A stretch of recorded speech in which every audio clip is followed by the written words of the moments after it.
Assalamualaikum warahmatullahi wabarakatuh.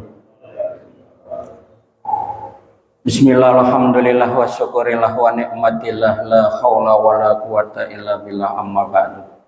Hadaratal muhtaromin jamaah salat subuh Masjid Baitul Salam rahimakumullah. Monggo tumrapulan panjenengan kita semuanya selalu memanjatkan puja dan puji syukur kehadirat Allah Subhanahu wa taala dengan bersama-sama membaca hamdalah alhamdulillahirabbil alamin.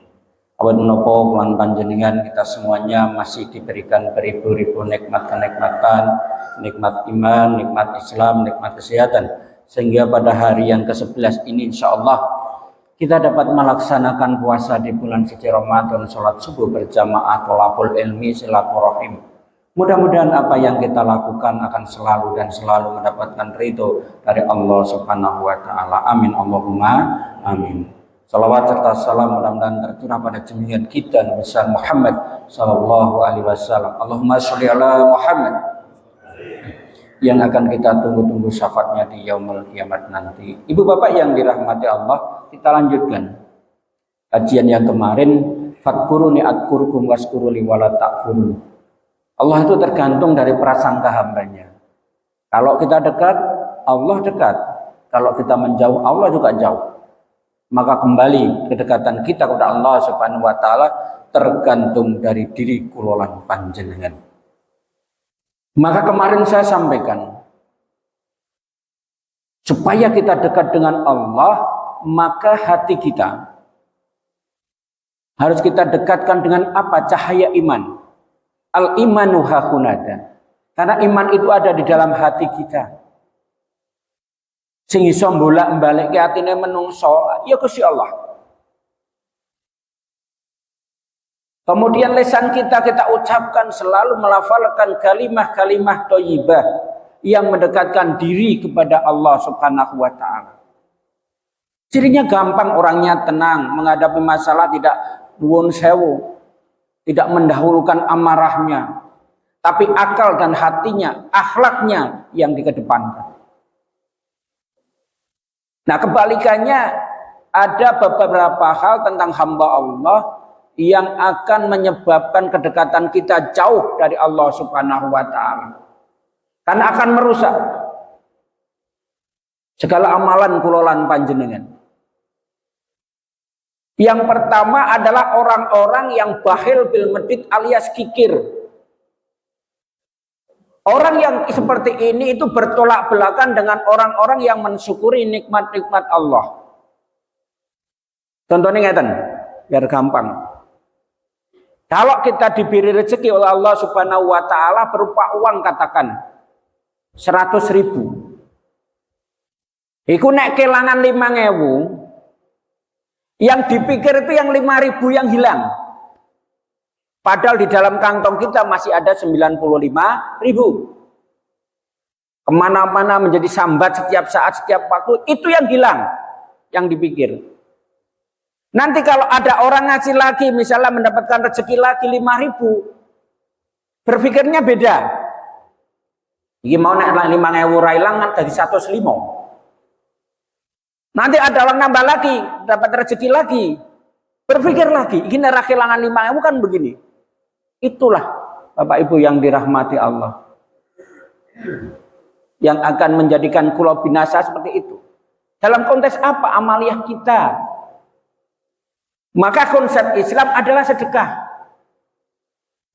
2,5% penghasilan kita mari kita keluarkan. Nek oleh 100 ya 2.500, nek oleh 1 yuta ya 20.000, nek 10 yuta ya 250.000 dan lain sebagainya. Kita tidak usah nunggu banyak, karena begitu keluar uang banyak, yang namanya sedekah meditnya keluar. Maka kemarin saya sampaikan, orang miskin dengan orang kaya itu kadang-kadang sedekahnya banyak orang miskin. Kenapa? Contoh kita punya 100.000, 50.000 disumbangkan ke masjid, berapa? 50%. Tapi kalau kita punya 1 miliar, lihat, memberikan ke masjid 500 juta. Ini contoh konkret. Maka jangan sampai kita menjadi orang-orang yang bakhil. Kan harta kita kemarin juga pernah saya sampaikan juga. Ada harta yang milik kita sendiri, yaitu yang harta kita sedekahkan 1.000 rupiah, masukkan kota amal, 10.000 rupiah, masukkan kota amal. Itu nanti yang akan menemani kulolan panjenengan dikala orang-orang yang kita cintai, orang-orang yang kita sayangi sudah tidak peduli dengan kulolan panjenengan. Boleh jadi tatkala kita dalam kondisi sudah dipanggil Allah Subhanahu wa taala sehari, pada saat meninggal istri kita, anak-anak kita menangisi kita. 2 hari masih bersedih, 3 hari bersedih, teman-teman ikut bersedih, tapi lambat laun mereka akan berjalan seperti biasa dan lama kelamaan akan melupakan kulolan panjenengan. Sementara kita harus mempertanggungjawabkan apa-apa yang telah kita lakukan di dunia ini. Nah, siapa yang akan menemani kita? Salah satunya yaitu amal-amal kulolan panjenengan itu. Jenengan pagi-pagi di sini lenggah tholabul ilmi, sholat subuh berjamaah, silaturahim ngeten menika karo gojek, karo guyon. Masya Allah, tabarakallah. Duduk di tempat ini karo ngantuk-ngantuk, itu nanti akan menjadikan kulolan panjenengan di yaumul akhir sebagai saksi terhadap apa yang kita lakukan. Dan ini nuwun sewu bapak-bapak, nanti lambat laun kan begitu, seperti matahari itu. Pertamanya pada pertandingan lah. Pertandingan kan pesertanya banyak, mulai 100 kompetisi. Kemudian semifinal jadi 50, gitu final jadi wong loro lan sak panunggalanipun. Maka ibadah yang paling berat adalah ibadah yang istiqomah, konsisten, ajek, itu yang paling berat. Bapak Ibu yang dirahmati Allah. Kemudian yang kedua yang akan membinasakan manusia adalah hawa nafsu yang kita turuti. Yang namanya nafsu manusia itu tidak ada batasnya. Batasnya tatkala nanti malaikat maut sudah datang menjemput, malaikat Israel masih datang memanggil. Itu saja masih banyak contoh. Mohon maaf ini. Biasanya kalau ada orang sakaratul maut, terus tadiuli kadang saya diajak ke situ. Yo ki kober-kobere takon, Bu sertifikat kuning di. Bu duitku wingi sing oleh saka kono ning ndi? Bu tanahku sing sebelah kono ning ndi? Itu yang terjadi. Masih seperti itu. Maka itu orang-orang yang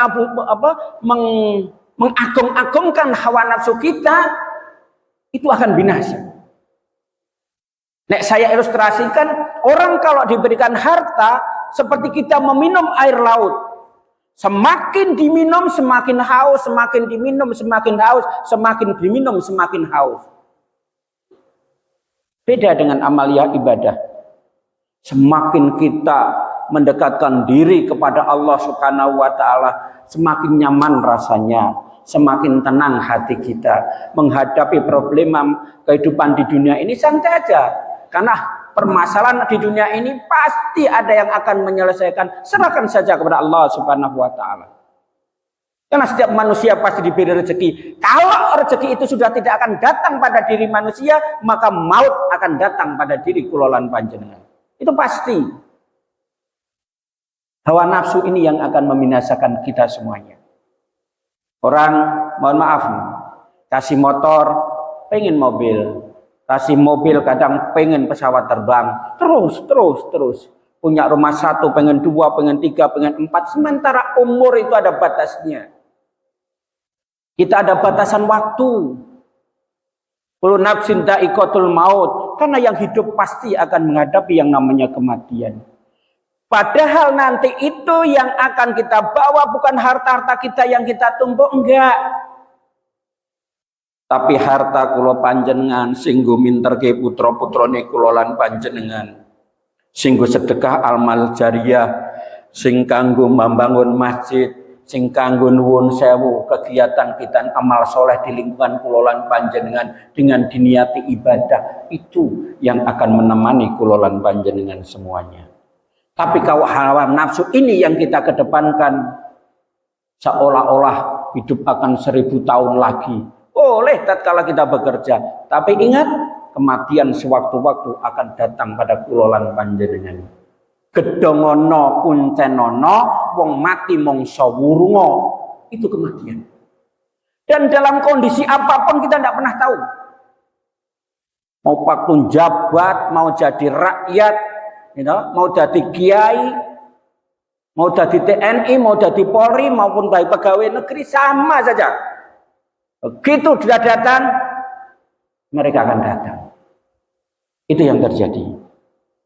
Nafsu menungso itu, apalagi yang namanya nafsu ubud dunia, kebutuhan dunia. Padahal dalam puasa ini, Bapak Ibu yang dirahmati Allah, sebenarnya kalau kita mau melihat filosofi daripada pelaksanaan ibadah puasa, jenengan lapar berapa jam? 14 jam. Dari mulai subuh tadi, fajar, sampai nanti jam 6 kalau sekarang. Kurang lebih 14 jam. Tapi begitu buka puasa, orang nganti 2 menit, gelegek akhir, selesai kelaparan itu kok. Ininya apa? Itulah dunia, hanya sebentar. Tapi akhirat panjang sekali. Perjalanan kulolan panjenengan. Masihkah kita diberi waktu oleh Allah Subhanahu wa Ta'ala hanya di dunia ini untuk tidur, untuk kerja, tidur, kerja, cari makan, tidur, gitu aja? Enggak. Mestinya ada hal-hal yang berkening pada kulolan panjenengan, ngaji, baca Al-Quran. Orang kita seayat lah satu hari. Tapi ya jangan Yasin selesai, besok Yasin selesai, besok Yasin. Nggak ngoten lah. Minimal itu kita baca Quran lah, 1 atau 2 ayat ini. Ini Ustadz Budi minimal 1 ayat tidak apa-apa. Besok bangun tidur Yasin. Besok begitu lagi bangun tidur lagi Yasin meneh. Anane Yasin tok, itu yang terjadi kan. Bapak Ibu yang dirahmati Allah. Jadi itu hawa nafsu kulolan panjenengan. Kalau ini sudah ada dalam hinggap dalam diri kita, sudah manusia akan binasa. Sudah tidak ngerti yang namanya kemaslahatan umat. Karo tonggone wis nun sewu ra akor. Dengan tetangga yang dilihat hanya dengan kacamata harta. Dia miskin, saya kaya. Padahal inna akramakum indallahi atqakum. Ingin tahu Pak? Orang yang kaya itu besok itu pertanggungjawaban di akhirat panjang. Tapi orang yang miskin pertanggungjawabannya pendek. Contoh. Suatu saat sahabat Rasulullah Shallallahu Alaihi Wasallam ada 2 orang bertanya, ya Rasul, bagaimana pengadilan di akhirat nanti? Rasul tidak menjawab. Maka dipanggillah kedua sahabat ini. Sama-sama diberi 50 dirham. Nih, tak kasih. Silahkan kau gunakan apa yang telah aku berikan kepada kalian. Baik ya Rasul, nanti hitungannya 3 bulan atau 4 bulan atau 1 tahun kalian akan saya undang lagi, akan saya pertanyakan terkait hal itu. Baik, yang satu sahabat begitu dapat 50 dirham, tidak terlalu panjang lebar, kami dapat uang, dapat sedekah amal jariah, langsung masukkan ke kotak amal masjid. Pluk, selesai. Kemudian yang satu kan dapat 50, yang 25 saya masukkan kotak amal. Pluk, yang 25 saya bawa pulang. Yang 5 ini untuk beli ini, yang ini untuk modal ini, yang ini untuk modal dan lain sebagainya. Kemudian setelah berangsur-angsur selama 1 tahun, yang satu biasa saja, yang satu berkembang luar biasa. Kemudian Rasulullah Shallallahu Alaihi Wasallam memanggil lagi keduanya di pelataran, dipanaskan di tempat yang sangat panas. Dan yang satu ditanya, si Fulan, uang yang aku berikan untuk apa?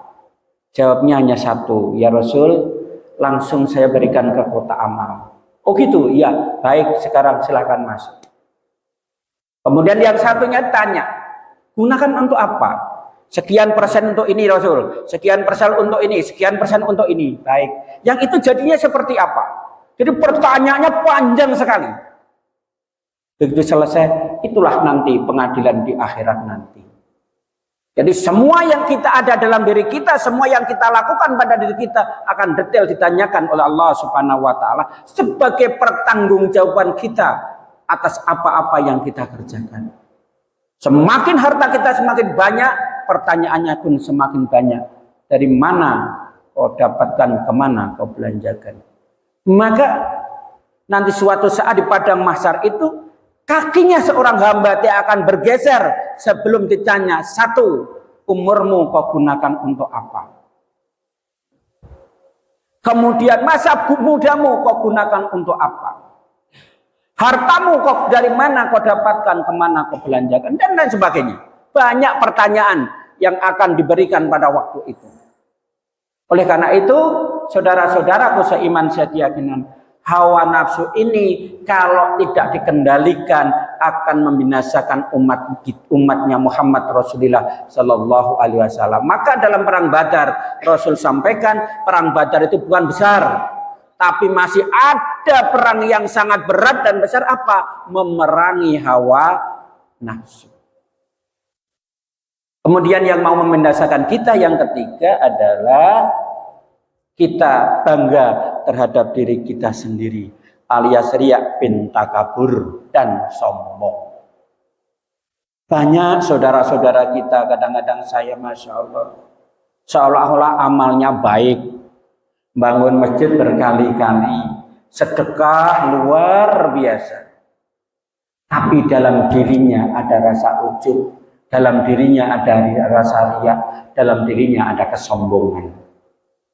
Bu, kadang-kadang saya juga heran. Kita sering memberikan, mohon maaf Pak, sembako harganya 150.000 rupiah, tapi difoto, kemudian dibuat masukkan di IG, kemudian dimasukkan di YouTube. Pertanyaannya, wong yang kita kasih itu kadang-kadang, ya nak mereka bisa menerima kalau hatinya sakit, loro lho Pak. Wong rasane wong kere niku dikei tapi di blow up untuk sesuatu yang supaya menjadi orang terkenal, menginjak harga diri orang lain. Ya sudah, kalau sudah ngasih silakan, monggo. Kalau untuk pertanggungjawaban cukup masukkan dalam laporan pertanggungjawaban, ada fotonya, tidak apa-apa, tapi jangan di blow up kemana-mana, jadikan status. Masya Allah, ini kan punya harga diri orang lain. Kita punya rasa riya, iki masjid nek ora anak ora. Ya kan? Iki dalan nek ora anak ora. Oh, iki mobil iki lho, nek ora anak ora ana sing ngecat. Iki wong tukang cat yo kan ngoten. Misale kon ngoten. Iki lho wong ki nek ora nuwun sewu. Nek ora tak jamoni, aku ora tuk dodol jamu nek ora anak ora. Misale kan ngoten. Iki lho tanduran semene nek ra aku sing nandur ora. Masya Allah, ini yang terjadi. Oh. Iki lho jalan iki nek ora aku sing ngatur ora. Lho sampean polisi ngatur jalan yo iya. Ojo ngoten niku kan. Saiki jamaah kula kabeh ngoten mawon. Iki bocah iki nek ora aku ora bakal pinter. Lah nggih wong jenengan guru wong dibayar. Oh, kita kadang-kadang seperti itu. Dan lain sebagainya banyak hal. Itu kalau ada rasa ujub dalam hati kita berat. Iman-iman lah ibadah.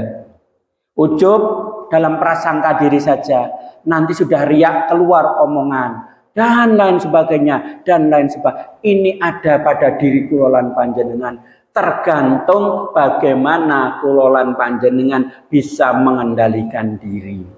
Nah, caranya mengendalikan diri nopo? Banyak-banyaklah sholat berjamaah. Nopo Pak? Filosofinya satu, tak aturi pirsa. Kepala yang kita hormati sujud sama dengan kaki kita. Oh, jenengan nek ning dalan ditendang sirahe, nesu mboten? Nesu, Pak.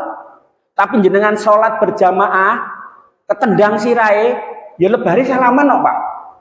Apa menotong masjid mriki bar kepidak sirahe ngoten yo, "Oh, mau ngidak sirahku, ayo tak idak ganti." Apa no? Ora ono. Tidak.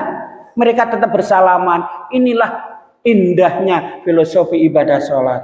Tidak usah bicara siapa imamnya, karena saya makmum, biarpun saya pangkatnya jenderal, tapi karena saya makmum manut karo imami. Strata kehidupan sosial tidak pengaruh dalam konteks ibadah kepada Allah Subhanahu wa taala. Siapa yang datang duluan niku sing ngarep. Tapi tidak teng mriki beda. Sing teko dhisik iki kadang malah ning mburi. Ya kebanyakan ngoten. Soalnya do wegah ning ngarep. Itu. Oh. Lho banyak ngoten niku. Kalau kita saling nuwun sewu, saling menghujat satu dengan lain geger, Pak. Pun kae penak kae apa makmum ning ngarep dhewe cedhak imame ana asine adem. Dikira teng ngarep niku ora mikir. Bar dikit tak tengok mburi wong ora mulih-mulih sing diwaca apa to. Arep mulih kok nglangkai. Ada ndonga meneh, ningok meneh kok urung mulih meneh, ningok meneh kok urung mulih meneh. Niki sing ngarep. Nah sing nang mburi padha mawon. Mami tuwone ra karu-karuan selarep mulih. Ngoten iki. Niki saling kaya ngeten menika ya ribut donya. Maka imam yang baik melihat makmumnya. Oh, itu yang ada sepuh-sepuh, maka dungane aja dawa-dawa. Makmum yang baik juga begitu. Ndeloki mame juga pengertiannya nek imam urung ruku aja ndisiki. Kan ngoten. Nyaman itu kalau kita seperti itu. Kadang-kadang kita kan enggak gitu. Kita jadi makmum pikirannya jadi imam, kita jadi imam pikirannya kaya makmum bubar nek ngeten menika.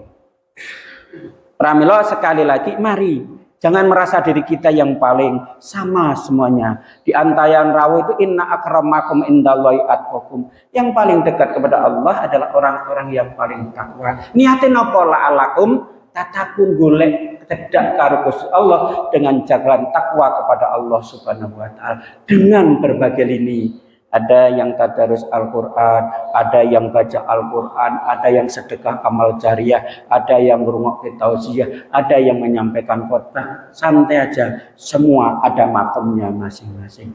Insya Allah akan kita lanjutkan besok hari. Mudah-mudahan Allah Subhanahu wa taala akan selalu dan selalu meridhoi langkah-langkah kita. Amin Allahumma amin. Mari kita tutup bersama-sama dengan doa kafaratul majelis. Bismillahirrahmanirrahim. Subhanakallahumma wa bihamdika asyhadu alla ilaha illa anta astaghfiruka wa atubu ilaik. Allahumma shalli ala Muhammad. Assalamualaikum warahmatullahi wabarakatuh.